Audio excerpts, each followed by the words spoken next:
It is a symbol of narcotic addiction, is poisoning the blood of our country. And this is a result? A result? Yes. But it occurs when the addict is deprived of his narcotic. He is experiencing withdrawal symptoms. And if he can get his narcotic? He lives from fix to fix. And if he is lucky, he dies early. Maybe from an overdose. Maybe from an infected needle. He lives from fix to fix. The addict must have his drug. And to get it, he must have money. And that much money comes hard.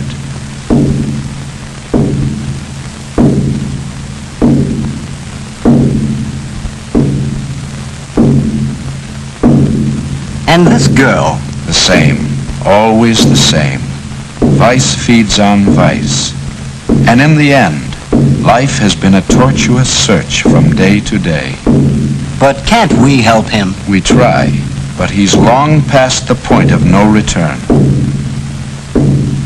Then we will stop narcotics from entering the country. We will arrest the peddlers. We will educate our young people to the menace. We will put a stop to this. Yes, we will try.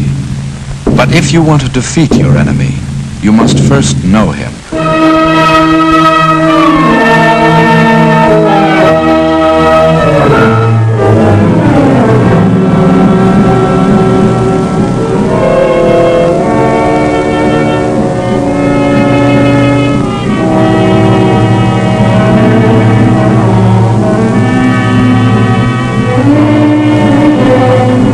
This is a shooting gallery, a room where addicts come to inject their narcotic and must wait their turn to use the needle.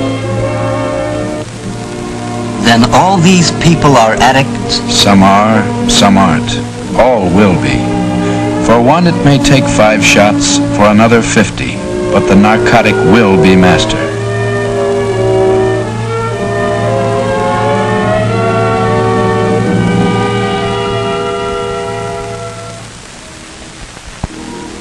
What are these narcotics? Let's take it from the scientific viewpoint. There are 3 general classifications of narcotics as defined by law: the opiates, the synthetic drugs, and the cocaine-marijuana group.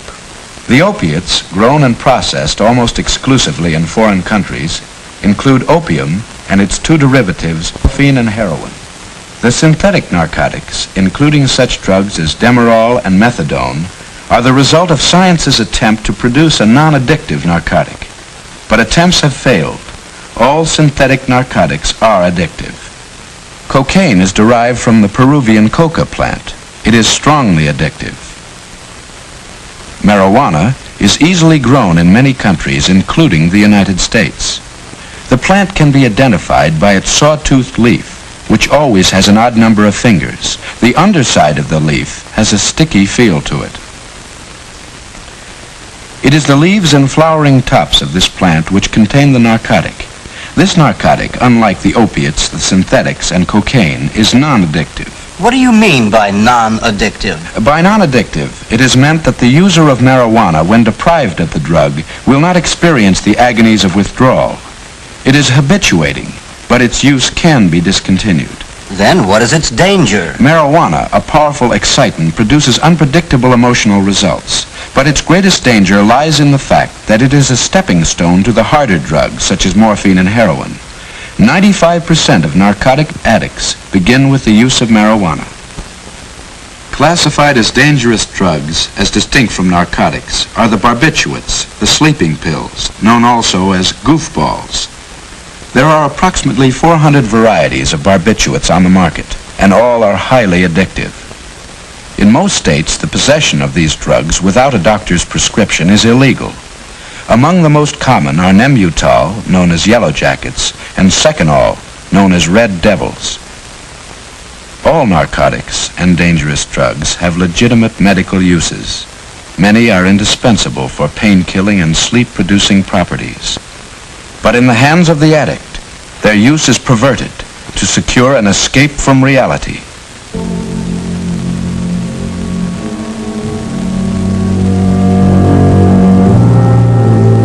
How about this man? What narcotic is he addicted to? All the people in this room are heroin users. Heroin is the strongest, most devastating opiate that exists. Its possession is absolutely prohibited in the United States. A hype will bring his narcotic to a shooting gallery, where he will make use of certain apparatus for his injection. This apparatus usually includes an eyedropper, a hypodermic needle, and a spoon with a bit of cotton at the bottom, and is known as an outfit. The heroin in powder form is placed in the spoon, water is added, and the narcotic is made to dissolve. This process is called cooking. After it has been cooked, the heroin is drawn into the eyedropper through the wad of cotton, which acts to strain out some of the impurities. It is then ready for injection directly into a vein. But aren't they careful to sterilize? No. Either because of ignorance or to save time, no precaution is taken. Thus, any communicable disease of one hype may be directly transmitted into the bloodstream of another. For other narcotics, there are other methods of administration. For instance, black opium, though sometimes injected, is usually smoked. 5 or 6 puffs. A dream world beckons.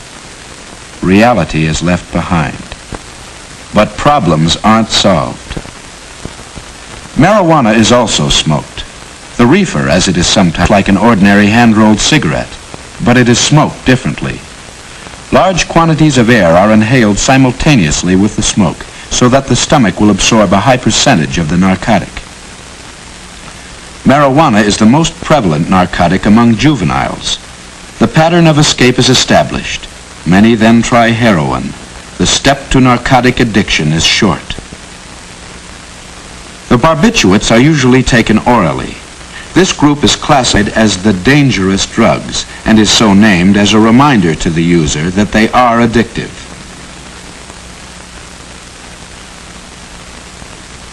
Through continuous use, physical damage to the brain, kidneys, and liver can occur.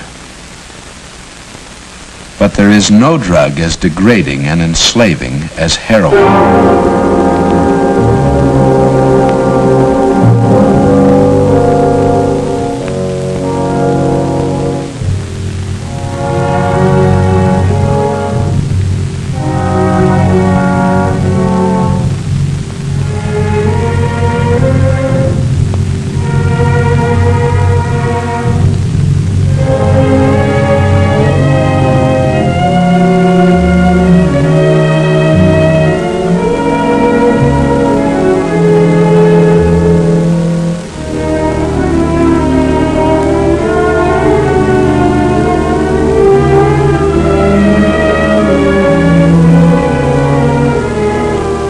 Look at those marks. Yes, these scars on arms and legs are one of the few clues of heroin addiction. A hype will shoot into a vein until it collapses, and then move on to the next. How do they get the stuff in the first place? Most narcotics are smuggled into the country, on ships or across borders. Customs men are constantly on the lookout, but it can't all be intercepted. A great deal gets through.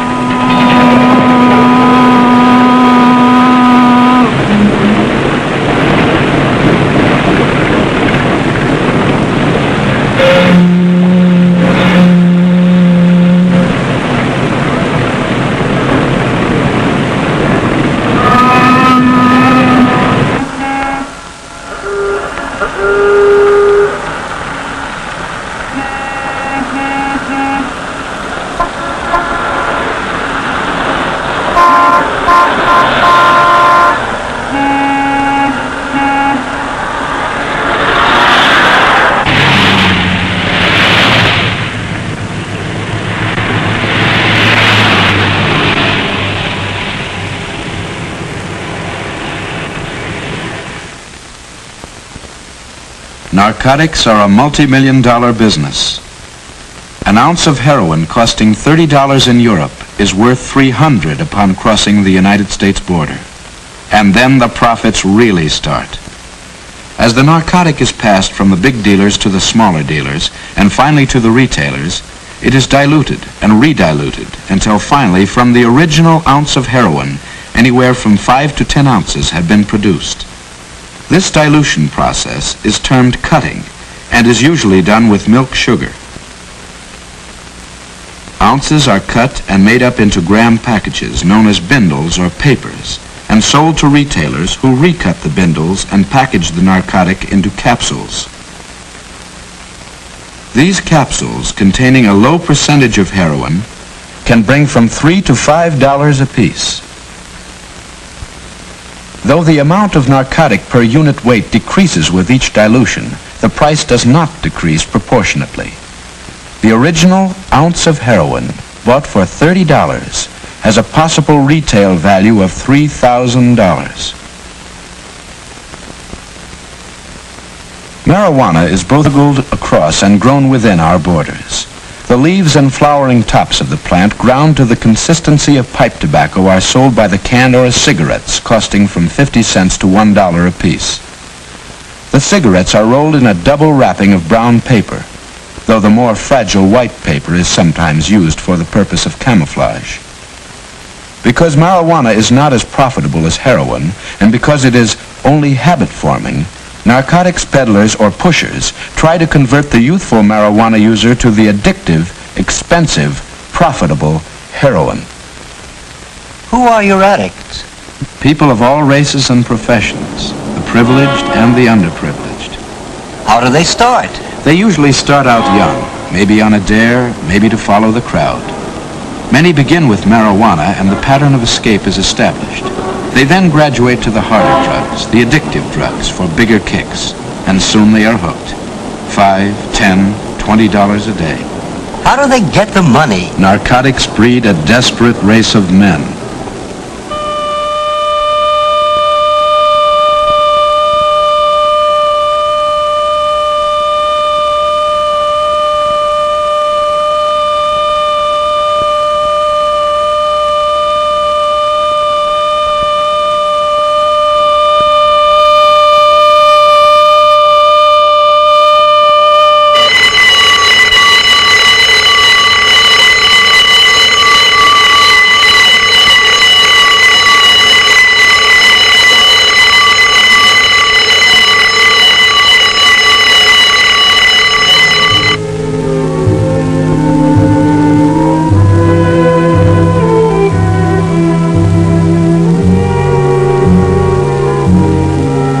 Can this girl be an addict?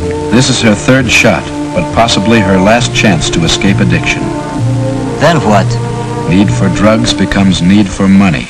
No method is too degrading.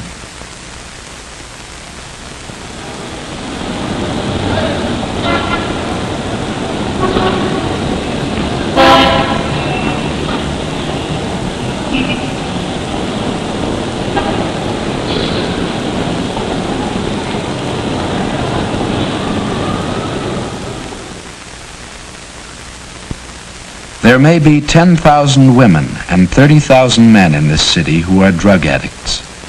Each perhaps will initiate at least one new person to the use of narcotics. Well, what are we doing about it? If we can't prevent narcotics from entering the country, we've got to crack down on every peddler. Sure, that's what we should do. But we are often hindered by weak laws, apathetic judges and juries, and by understaffed anti-narcotics forces. Each case requires time, money, and men.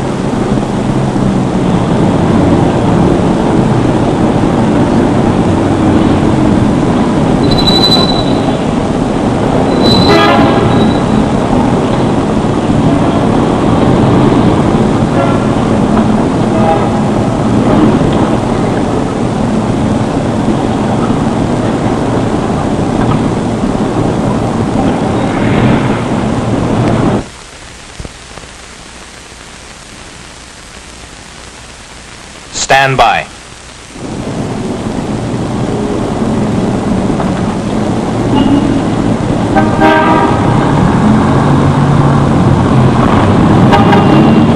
Okay, let's go.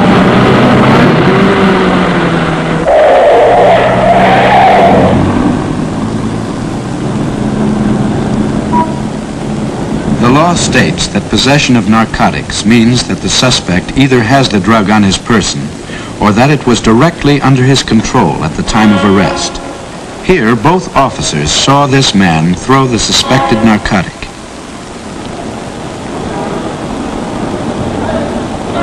Suspects are searched on the spot, and all evidence gathered is placed in envelopes in the presence of the arrested man, and data relating to its seizure is recorded on the outside.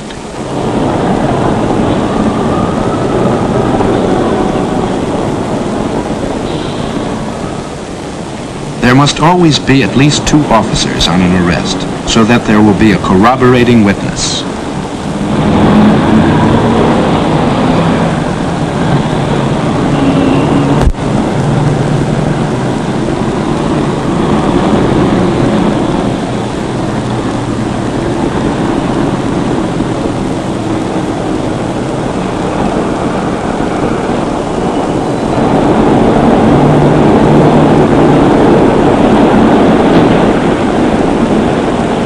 These officers, however, cannot testify in court that the suspected substance is a narcotic. The confiscated material must be examined by a chemist who will later testify as to his findings. So we catch the pushers, but the problem doesn't end there.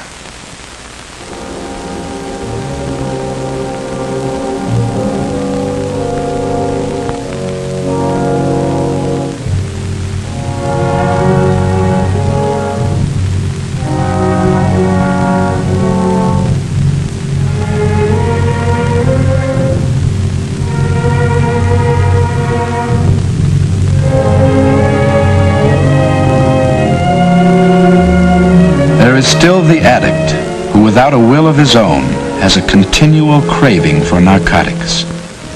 While under the influence of his drug, he acts almost human. Without it, he becomes a desperate, tortured animal.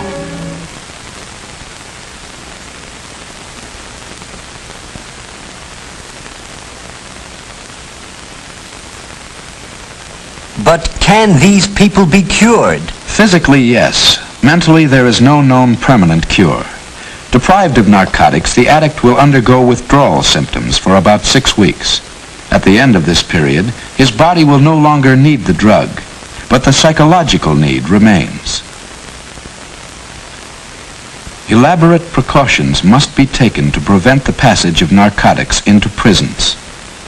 Double fine mesh screens and a careful search of all articles intended for prisoners do much to discourage smuggling.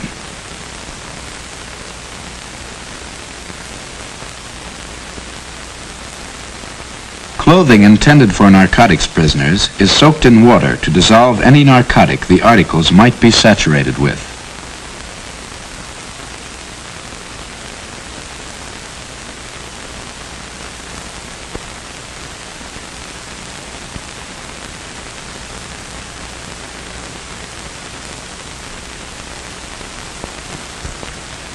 Now that he knows, now that the suffering is over, doesn't he realize the hell that awaits him if he slips back?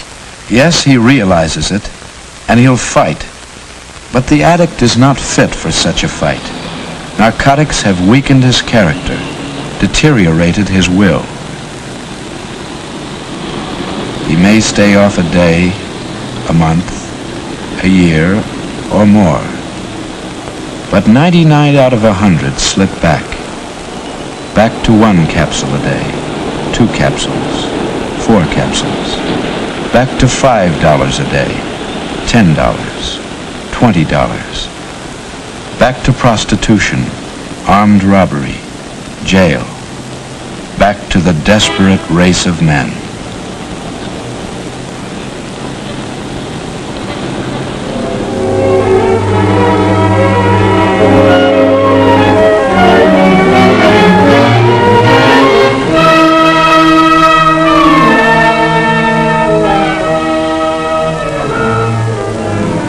Then there is no hope. The hope lies in prevention. Our laws must be strengthened and our enforcement agencies enlarged. And most important of all, be warned of the compelling habit-forming danger of marijuana and the deadly addictiveness of the opiates.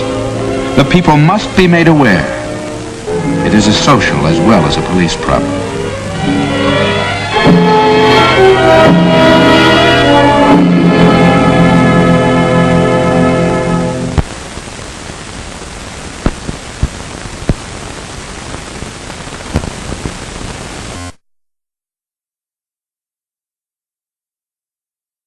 Dose, maybe from an infected needle.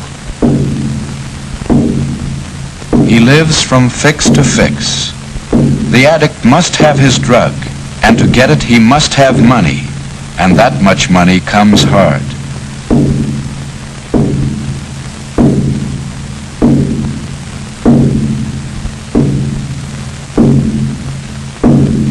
And this girl? The same, always the same. Vice feeds on vice. And in the end, life has been a tortuous search from day to day. But can't we?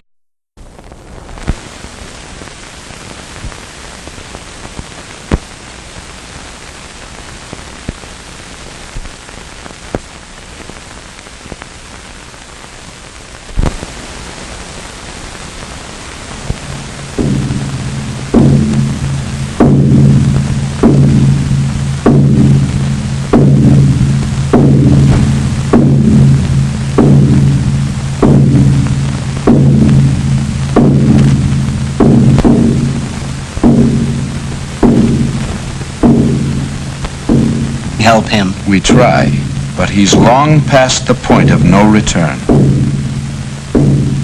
Then we will stop narcotics from entering the country. We will arrest the peddlers. We will educate our young people to the menace.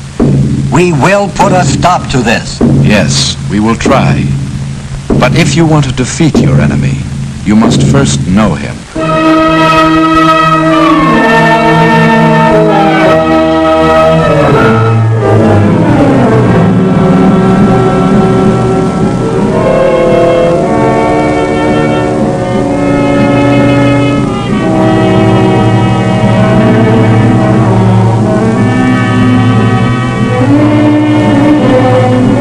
This is a shooting gallery, a room where addicts come to inject their narcotic and must wait their turn to use the needle. Then all these people are addicts? Some are, some aren't. All will be. For one, it may take 5 shots, for another 50, but the narcotic will be mastered.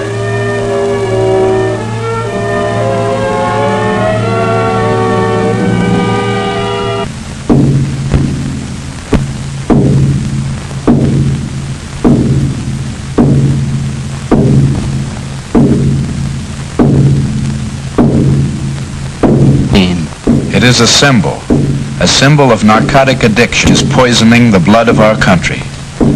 And this is a result? A result? Yes. But it occurs when the addict is deprived of his narcotic. He is experiencing withdrawal symptoms.